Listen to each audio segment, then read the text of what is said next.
아침에 알람 소리에 맞춰 일어나고 출근 시간에 늦지 않으려고 막 서두르고 또 정해진 시간에 밥을 먹고 정말 우리 삶은 시계에 맞춰서 돌아간다고 해도 과언이 아니죠.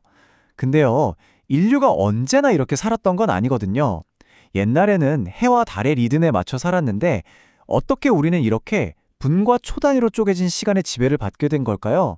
바로 이 질문이 오늘 우리가 함께 풀어볼 이야기의 핵심입니다. 보통은 당연히 우리가 시계를 만들었지라고 생각하잖아요. 하지만 혹시 그 반대는 아닐까요? 시계가 우리 인간을, 우리 사회를, 심지어 우리가 생각하는 방식까지 만들어 온 건 아닐까요? 단순한 도구를 넘어서 하나의 거대한 권력이 되어버린 시간, 그 여정을 지금부터 한번 따라가 보겠습니다. 자, 그럼 이야기의 첫 장으로 한번 가볼까요? 시계라는 것 자체가 없었던 세상. 기계의 똑딱거리는 소리가 아니라 자연의 거대한 순환이 시간을 알려주던 바로 그 시대로 말이죠. 원래 인류의 시간은요, 이렇게 두 가지 얼굴이 있었다고 볼 수 있어요. 여기 왼쪽에 보이는 자연의 시간. 이건 뭐 해가 뜨고 지는 거, 계절이 바뀌는 거, 그냥 자연의 흐름 그 자체였죠. 그리고 오른쪽에 사회의 시간은 문명이 생겨나면서 우리 인간들이 필요에 의해 만든 일종의 약속, 규칙 같은 거였어요. 우리는 바로 이 두 시간 사이를 건너오게 된 겁니다. 아니 근데 고대 사람들은 왜 시간을 재려고 했을까요? 처음엔 정말 말 그대로 살아남기 위해서였어요. 여기 보시는 것처럼 언제 씨를 뿌려야 하는지, 나일강은 언제쯤 범람하는지 아는 게 굶주림과 풍요를 가르는 절대적인 문제였거든요. 근데 이게 점점 권력의 도구가 됩니다. 정해진 시간에 신에게 제사를 지내고 백성들한테 세금을 걷고 결국 시간을 통제하는 사람이 사회를 지배하게 된 거죠. 그러니까 이 자연의 시간이라는 건 지금 우리가 생각하는 것처럼 일직선으로 쭉 흘러가는 그런 시간이 아니었어요. 해가 뜨면 일어나서 일하고 해가 지면 쉬고 계절의 변화에 몸을 맡기는 뭐랄까 순환적이고 체험적인 시간이었죠. 숫자가 아니라 삶 그 자체였던 겁니다. 자, 이제 시간의 역사에서 정말 결정적인 아주 큰 전환점을 맞이하게 됩니다.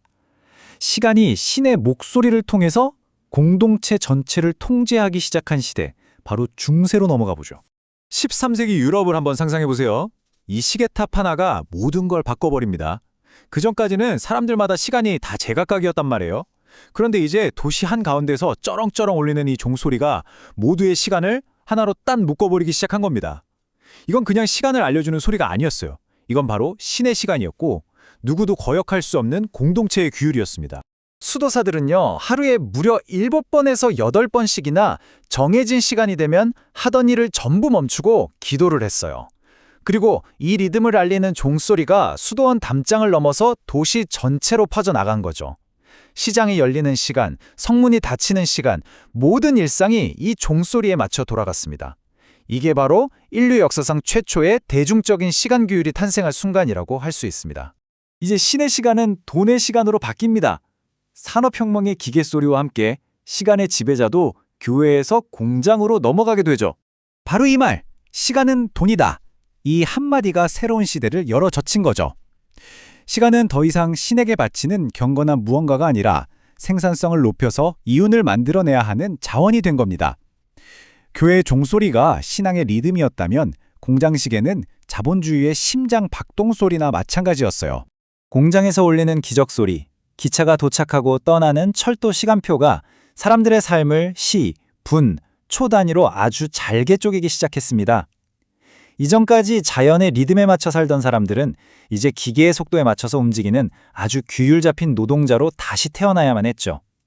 시간 엄수가 근대인의 새로운 미덕이 된 거예요. 그리고 이 규율은 마침내 개인의 침실까지 파고들게 됩니다. 이 타임라인을 한번 보세요. 1787년에 한 노동자가 제 시간에 일어나려고 만든 개인용 알람 시계가 100년도 안 돼서 대량 생산되기 시작했죠. 심지어 2차 세계대전 때는요. 노동자들이 알람 시계가 고장나서 공장에 지각하니까 정부가 직접 나서서 비상용 알람 시계를 만들게 할 정도였어요. 잠자는 시간마저 통제해야 했던 거죠. 자, 이제 시간 통제의 도구는 거대한 시계탑에서 우리 주머니 속으로, 그리고 마침내는 손목 위로 쏙 들어오게 됩니다. 시간은 점점 더 개인적이고 내밀한 감시자가 되어가는 거죠. 시간 측정 장치가 점점 작아지는 이 역사는요, 그 시간 규율이 점점 개인화되는 역사이기도 합니다. 도시광장의 모두를 위한 공공재였던 시간이 16세기가 되자 귀족들의 주머니 속에 들어가는 사치품이 됐고요.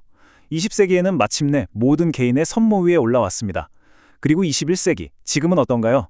스마트워치가 우리의 걸음수랑 심박수까지 재면서 생체 리듬마저 관리하는 단계에 이르렀죠. 이 손목시계의 운명이 정말 드라마틱하게 바뀌는데요. 그 계기가 바로 전쟁이었습니다. 전쟁 전만 해도 손목시계는 약간 여성스러운 장신구 취급을 받았어요. 남자는 당연히 주머니에 넣는 회중시계를 썼죠. 그런데 1차 세계대전 때 참호 안에서 상황이 완전히 달라진 겁니다. 포격 시간을 정확히 맞춰야 하는데 주머니에서 시계를 꺼낼 틈이 어디 있겠어요. 양손이 자유로운 손목시계가 그야말로 생존 필수품이 된 거죠. 그리고 전쟁 영웅의 상징이 된 손목시계는 하루아침에 남성성과 효율성의 아이콘으로 다시 태어났습니다. 자, 드디어 시간 통제의 마지막 단계에 도착했습니다. 외부의 시계가 우리 마음속으로 들어와서 보이지 않는 감시자가 되어버린 지금, 바로 우리의 이야기입니다. 이 모든 변화의 핵심에 규율 권력이라는 개념이 있어요. 이게 좀 어려운 말 같지만 쉽게 말하면 이런 거예요. 외부의 감시가 내 안의 감시로 바뀌는 거죠. 한번 생각해 보세요. 학교 시간표, 군대 점호, 회사 근무 시간에 맞춰 살다 보면 어느새 누가 시키지 않아도 스스로를 쪼개 되잖아요. 약속 시간에 늦을까봐 불안해하고 계획을 못 지키면 죄책감을 느끼는 것. 이게 바로 우리 안에 시계가 들어와 있기 때문입니다. 바로 이겁니다. 핵심은요, 외부의 시계가 우리 마음속의 시계가 되어버렸다는 거예요. 공장이나 군대에서 시작된 시간 훈련이 이제 우리 자신의 의지가 된 거죠. 우리는 더 이상 시계를 그냥 따르는 게 아니라 시계의 논리, 즉 효율과 생산성의 논리로 스스로를 채찍질하게 된 겁니다. 우리 몸에 붙어있는 손목시계야말로 그 내면화된 규율의 완벽한 상징인 셈이죠. 오늘날 이 내면의 시계는 최첨단 기술의 옷을 입었습니다. 이건 뭐 바로 우리의 모습이죠. 스마트워치 보면서 오늘 만보 채워야 하는데 하면서 불안해하고 피트니스 앱으로 먹은 칼로리 일일이 기록하면서 스스로를 통제하잖아요. 심지어 SNS에 운동 인증사 돌리면서 다른 사람들의 좋아요를 통해 내 규율을 확인받기도 하고요. 이 모든 게 바로 현대판 자기감시 도구들이라고 할 수 있습니다. 자, 이렇게 자연의 리듬에서 시작해서 신의 종소리를 거쳐 이제 우리 내면의 목소리가 되기까지 시계의 역사를 쭉 따라와 봤는데요. 우리는 시간을 잘 관리하는 자유로운 존재일까요? 아니면 시간에 의해 관리당하는 종속된 존재일까요? 과연 우리는 이 보이지 않는 시계의 감옥에서 벗어날 수 있을지 한 번쯤 깊이 생각해 볼 문제가 아닐까 싶습니다.